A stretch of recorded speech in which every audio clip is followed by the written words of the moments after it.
बिस्मिल्लाहिर्रहमानिर्रहीम अस्सलाम वालेकुम वरहमतुल्लाह। स्टूडेंट्स, आज पढ़ेंगे क्लास सेकेंड ईयर की होम्योस्टेसिस का चैप्टर हमने स्टार्ट किया है।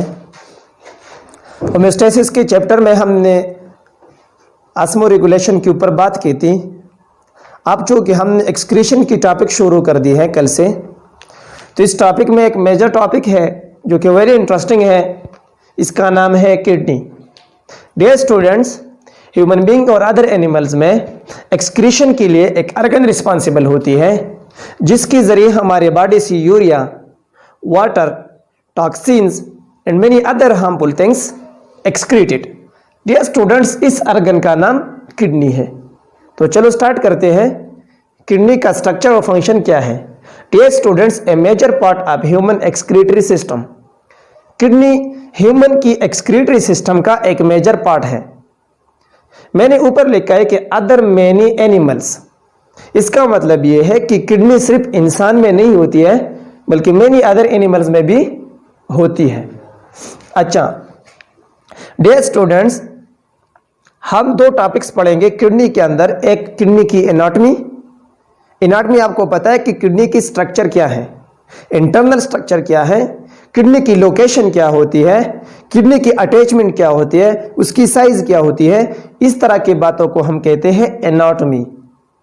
अच्छा स्टूडेंट्स, दूसरा टॉपिक हम पढ़ेंगे किडनी की फिजियोलॉजी क्या है।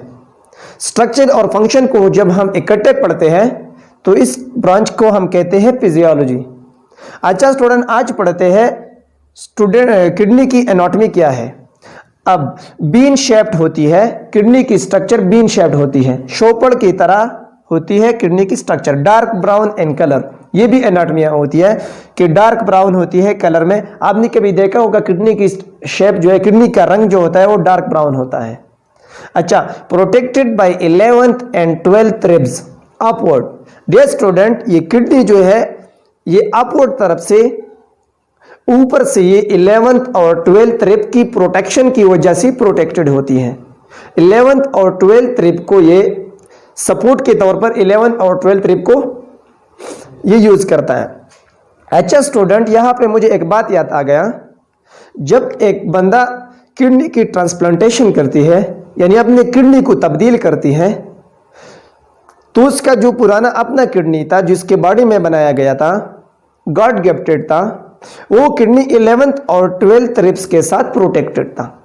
अब चूंकि नया किडनी उसने लगाया तो प्रोटेक्शन तो वैसा नहीं होता है। इस वजह से नया किडनी या ट्रांसप्लांटेड किडनी इतना ज्यादा स्टेबल नहीं होता है जितना और पुराना और अपना किडनी होता है। तो ये भी एक हर्डल आती है किडनी की ट्रांसप्लांटेशन में। Right kidney is little lower than left due to the lobe of the liver. Dear student, liver की 3 लोब्स होते हैं। उनमें से इन 3 लोब्स में से एक लोब किडनी की तरह किडनी को पुश करती है, अंदर की तरफ, नीचे की तरफ पुश करते हैं। इस वजह से राइट किडनी जो होती है वो लेफ्ट किडनी से स्लाइट लोअर होती है। ये अगर राइट किडनी है मेरी, तो ये मेरा लेफ्ट किडनी होगा, क्योंकि लीवर जो है मेरे राइट किडनी को अंदर की तरफ पुशिंग करता है। अच्छा, किडनी की फिजियोलॉजी क्या है? यहां मैंने एनाटॉमी के साथ ये भी डिस्कस करना है। ये मैंने बोर्ड के ऊपर एक नक्शा खींचा है जिसमें किडनी का स्ट्रक्चर दिया गया है। डियर स्टूडेंट, बाहर से अगर हम किडनी को देखें तो इसके एक्सटर्नल स्ट्रक्चर को, इस रीजन को हम कहते हैं एड्रेनल कॉर्टेक्स। क्या कहते हैं? Renal cortex. क्या कहते हैं? Renal cortex.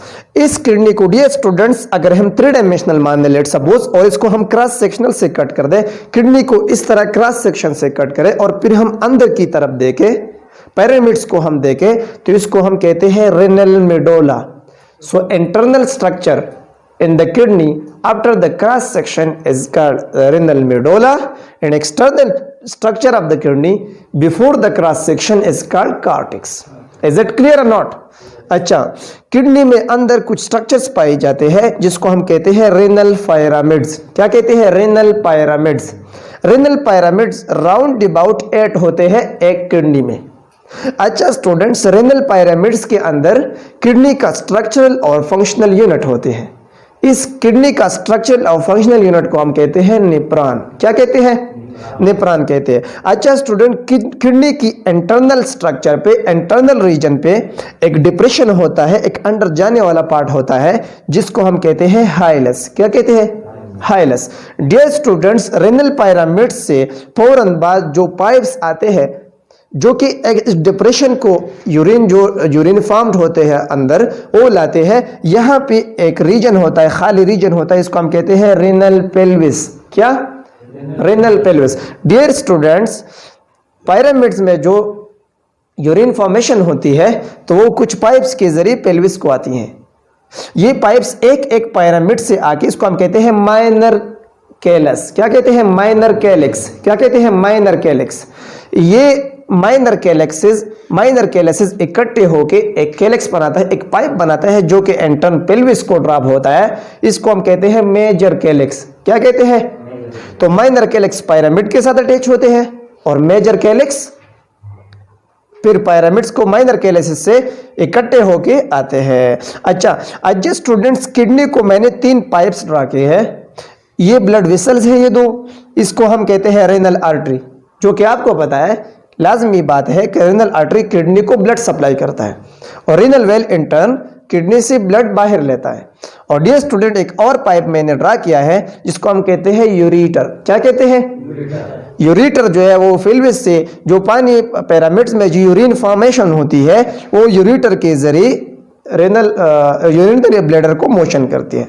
यूरिनरी ब्लैडर में ये यूरिन स्टोर्ड होती है, अराउंड अबाउट 500 से लेकर 1000 मिलीलीटर तक स्टोरेज होती है यूरिनरी ब्लैडर की। इसके बाद पेन रिसेप्टर यानी नोसेप्टर्स ब्रेन को मैसेज ले जाते हैं और वहां से एक्शन के जरिए ये कंट्रोल होती है और हम यूरिन डिस्चार्ज करते हैं। अच्छा स्टूडेंट, फिजियोलॉजी की तरफ आते हैं। किडनी की फिजियोलॉजी क्या है? फिजियोलॉजी जनरली हम फंक्शन को कहते हैं, तो किडनी का फंक्शन है फिल्ट्रेशन ऑफ द ब्लड। ये फिल्ट्रेशन करते हैं। क्या करता है? फिल्ट्रेशन करता है। Removal of waste from the body. हमारी बॉडी में जो वेस्ट बन जाते हैं, हमारी बॉडी में जो यूरिया बन जाते हैं, वो बॉडी से अंदर लेना चाहिए, बाहर लेना चाहिए, तो इसके लिए फिल्ट्रेशन होती है और removal of that waste should be done outside the body. अच्छा, तो किडनी का ये फंक्शन है। डियर स्टूडेंट्स, मैंने आपसे कहा कि अगर प्रोटीन की डिकम्पोजिशन हो जाए, अगर प्रोटीन पर द स्प्लिट हो जाए तो इससे अमाइनो एसिड्स बनते हैं। लीवर में जाके अमाइनो एसिड से NH2 ग्रुप जुदा होता है। उस NH2 ग्रुप, चूंकि ये खतरनाक ग्रुप है, लीवर के साथ एक हाइड्रोजन लगाता है, इससे NH3 बनता है। और NH3 के बाद, चूंकि वो खतरनाक ग्रुप है, तो NH3 के बाद लीवर में, हमारी बॉडी में लीवर में यूरिया बनते हैं। अब यूरिया चूंकि एक टॉक्सिक सब्सटेंस है, it should get out, that is why kidney let the urea outside with that of the dissolution of the water.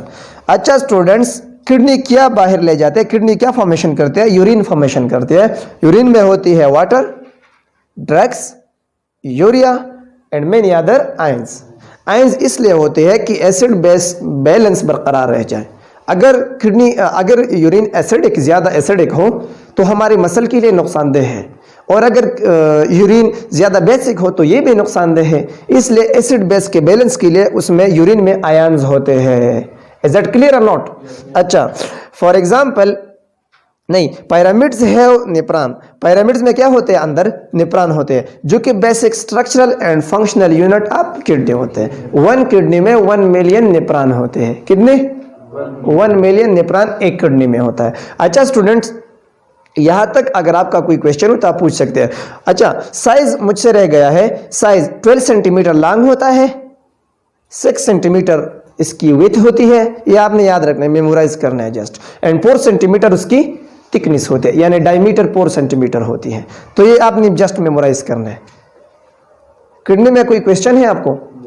इंशाल्लाह कल के टॉपिक में हम नेफ्रॉन को डिस्कस करेंगे कि नेफ्रॉन का फंक्शन क्या है, नेफ्रॉन के वेरियस पार्ट्स क्या है और नेफ्रॉन किस तरह यूरिन फॉर्मेशन करती है। अच्छा, आज यहाँ तक अगर कोई क्वेश्चन हो तो आप पूछ सकते हैं। क्वेश्चन नहीं है? So that is enough for today.